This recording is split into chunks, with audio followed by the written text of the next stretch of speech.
যুবকেরা, তোমাদের ইবাদত আল্লাহর কাছে অনেক প্রিয়, তোমাদের কাজগুলোর দাম আল্লাহর কাছে অনেক বেশি। In the day of judgement, কিয়ামতের দিন আল্লাহ তাআলা 7 শ্রেণীর ব্যক্তিকে তার আরশের নিচে ছায়া দিবে। এর মধ্যে দুইটাই হচ্ছে যুবক। হচ্ছে ওই যুবক শাবুন নাশাআ ফি ইবাদাতিল্লাহ, যে যুবক তার যৌবনটাকে আল্লাহর ইবাদতে কাজে লাগায়, যে যুবক তার যৌবন বয়সে পর্নোগ্রাফি দেখে না, হিন্দি সিনেমা দেখে না, অশ্লীল কোনো কিছুই তারা দেখে না, এই সময়টা তারা আল্লাহর ইবাদত করে কাটায়। আর আরেক শ্রেণীর যুবক, যে যুবককে পাপ কাজের জন্য, পরকীয়ার জন্য অফার করা হয়, সুন্দরী মেয়ে তাকে অফার করে, দেখো আমি সুন্দরী, সুস্নিগ্ধা, অনন্যা, প্রিয়ংবদা, সুহাসিনী, সুকেশিনী, সুভাসিনী, অসূর্যম পোষা, মেঘ কালো কেশ, কাজল কালো চুল, হরিণের মতো ডাগর ডাগর আমার দুটি চোখ। কিন্তু যুবক সেদিকে ভ্রুক্ষেপ করে না। ওই যুবক বলে, ইন্নী আখাফুল্লাহ, আমি একজনকে ভয় পাই, তিনি কে?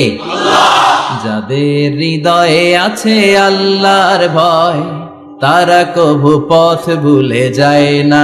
আল্লাহর প্রেম ছাড়া এই দুনিয়ায় কারো কাছে কোনো কিছু চাই না। রাতের আধারে যারা সেজদাতে রয়, দু চোখের শ্রুতে নদী যেন বয়, ছলনার হাতছানি যতই আসুক, পেছনে ফিরেও সে তাকায় না। যাদের হৃদয়ে আছে আল্লাহর ভয়, তারা কভু পথ ভুলে যায় না। আল্লাহর প্রেম ছাড়া এই দুনিয়ায় কারো কাছে কোনো কিছু চাই না, কারো কাছে কোনো কিছু চাই না। ঠিক কি না? ওই যুবকদের হৃদয়ে ভয় থাকে কার? কারো কাছে তাদের চাওয়া পাওয়ার কিছু নাই। কিন্তু আমার দেশের এই দামাল ছেলেগুলোর চরিত্র ধ্বংস করে দেওয়ার জন্য যা যা দরকার তার সব উপাদান বাংলাদেশে আছে না নাই? এক নম্বরে পর্নোগ্রাফি আছে না? স্মার্টফোন গুলার ভিতরে ইন্ডিয়ান নায়িকাদের কোমর দুলানোর ডান্স আছে না নাই? রূপবানে নাচে কোমর দুলায়া, ফেরেশতারা বলবে তো করে পিডামু আমরা ঝুলাইয়া। তো যুবক ভাইয়েরা, এগুলো দেখবা না। তোমার চোখের হেফাজত করতে হবে, তোমাকে অনেক দূর যেতে হবে, তোমাকেই খুঁজছে বাংলাদেশ। তুমি যদি ভালো থাকো, ভালো থাকবে আমার বাংলাদেশ। তুমি যদি ইসলামের পক্ষে থাকো, ভালো থাকবে আমার 56,000 বর্গ মাইল। তুমি যদি কোরআনের পক্ষে থাকো, ভালো থাকবে আমার লাল সবুজের পতাকা। এজন্য যুবকদেরকে ইসলামের পক্ষে থাকতে হবে। এই পর্নোগ্রাফির সাথে আমাদের কোনো সম্পর্ক। আজকের এই মাহফিল থেকে আমরা ওয়াদা করব, যার মোবাইলে যা আছে সব ডিলিট করা যাবে না ইনশাআল্লাহ। আগে যা করছি সামনে থেকে আর দেখা যাবে না। এই পর্নোগ্রাফি আমার যুবক ছেলেদেরকে শেষ করে দিয়েছে। এরপরে আরেকটা বড় সমস্যা হচ্ছে মাদকের সমস্যা। ইয়াবা, গাঁজা, ফেন্সিডিল, মারিজুয়ানা। এই ইয়াবা আগে ছিল ইউনিভার্সিটি লেভেলে ছেলেরা খেত, তারপরে নামলো কলেজে, এখন এটা প্রাইমারি স্কুলের ছেলেদের হাতেও পৌঁছে গিয়েছে। ভয়ঙ্কর অবস্থা। প্রশাসনের ভাই যারা আছেন, জনপ্রতিনিধি যারা আছেন, আপনাদেরকে আরো শক্ত হতে হবে। ওদের ঘাঁটি ভেঙে চুরমার করে দিতে হবে। কোন ইয়াবার ব্যবসা বাংলার জমিনে চলতে পারবে না। জোরে বলো ঠিক কিনা? দরকার শুধু একটা শক্ত সিদ্ধান্ত। The choice is years. আপনারাই পারেন। যারা চেয়ারম্যান, ওনাদের অনেক দায়িত্ব। পুরো এলাকাটা আমার চেয়ারম্যান ভাইয়ের হাতে আমানত, ঠিক কিনা? যিনি ইমাম, মসজিদের সব দায়িত্ব ইমাম সাহেবের কাছে আমানত। যিনি মেম্বার অব দ্য পার্লামেন্ট, ওনার দায়িত্ব আরো বেড়ে যায়।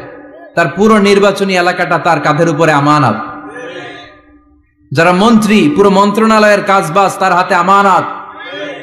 যিনি এই 17 কোটি মানুষের প্রধানমন্ত্রী, তার কাছে পুরো বাংলাদেশটা আমানত।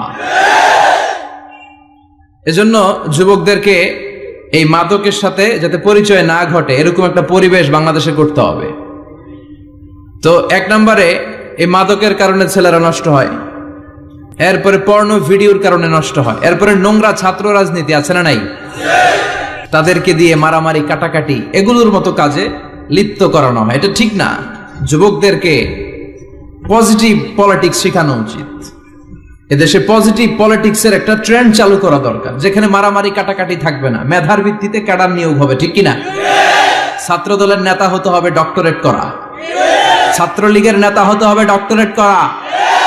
যত ছাত্র রাজনীতির বড় বড় নেতারা আছে এরা শিক্ষিত হতে হবে, কারণ তারা আমাদেরকে পথ দেখাবে, তারা সামনে হাঁটবে, আমরা পিছনে পিছনে হাঁটবো, ঠিক কিনা?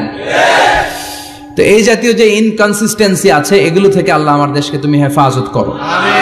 আমাদের জনপ্রতিনিধি ভাইরা যারা আছেন ওনারা চাইলেই পারে, আমরা তাদের জন্য দোয়া করি, তারা যেন সত্যিকার অর্থে একটা সুজলা সুফলা শস্য শ্যামলা ডিজিটাল বাংলাদেশ আমাদেরকে উপহার দেয়। তাদের জন্য দোয়া আছে না নাই? যারা দেহের তাজা প্রাণ বিলিয়ে দিয়ে আমাদের জন্য বাংলা ভাষাটারে রেখে গেল, ওই ভাষা শহীদদের জন্য আমাদের দোয়া আছে না নাই?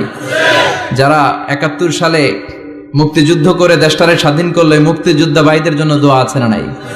যারাই এই দেশের জন্য কন্ট্রিবিউট করেছে তাদের সবার জন্য আমাদের পক্ষ থেকে দোয়া। আর যারাই দেশের শত্রু, যারাই দেশের বিপক্ষে, আমরাও তাদের বিপক্ষে জোরে কোন, ঠিক কিনা?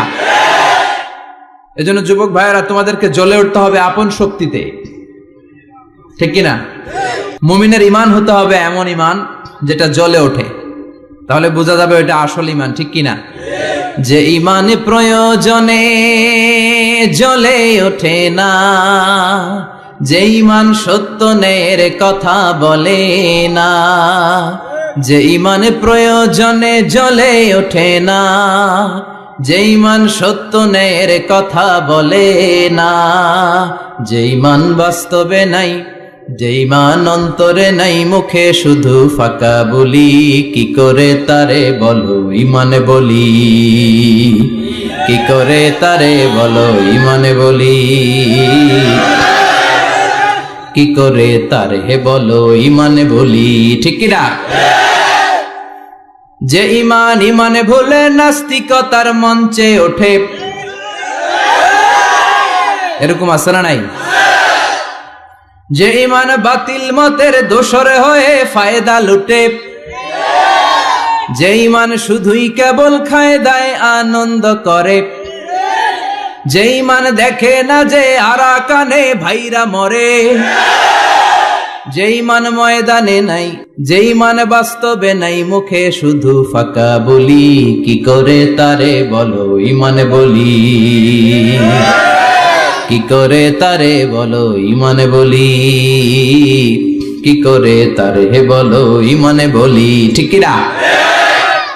এজন্য ঈমান হতে হবে পাক্কা ঈমান, ঈমান জ্বলে উঠতে হবে বারুদের মতো যদি অন্যায় দেখে, চিল্লা এখন, ঠিক কিনা?